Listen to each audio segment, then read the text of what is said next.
রহিম, আজকেরও সেই আপনাদের গাছের কিছু কথা নিয়ে আপনাদের জানানোর জন্য আসলাম।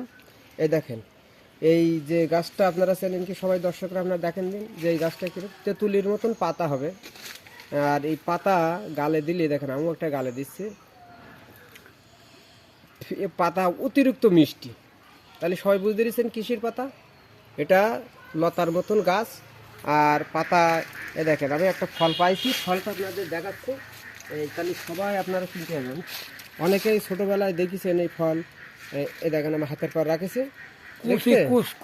হ্যাঁ এই তো আপনারা সবাই বলতে পেরেছেন এইটা হচ্ছে এর কুশ ফল গাছ। ঠিক ঠিক, যেদের পুরনো মনে করো মাজার ব্যথা কোনো রকম সারে না, ওরে বাবা গো মাগো করতেছে, এই কুশ গাছের শিকড় শনি মঙ্গলবারে 3 ভাঁজ করে কোমরে বেঁধে রাখবেন আজীবনের জন্য। তার এই যে কোমরের মাজা ব্যথা, কিটিস কিটিস ব্যথা করে, অনেকে বলে হাড় বেরিয়েছে, ক্যালসিয়াম খেতে, এই খেতে হবে।